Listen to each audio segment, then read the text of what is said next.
Insan yang selalu taat kepada Allah dan Rasulnya. Insan yang selalu taat kepada Allah dan Rasulnya. Insan yang berbakti dan patuh kepada kedua orang tua.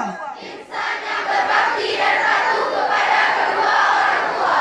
Insan yang patuh dan menghargai jasa-jasa guru. Insan yang patuh dan menghargai jasa-jasa guru. Insan yang menjunjung tinggi nama baik alma mater.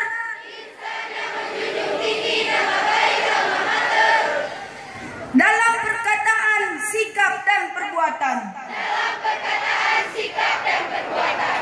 Insan yang menghargai dan mempertahankan. Insan yang menghargai dan mempertahankan.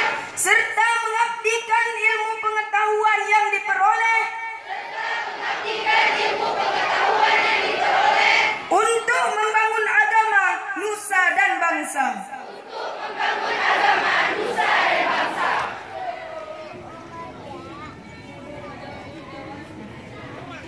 Wisudawati disilakan duduk kembali.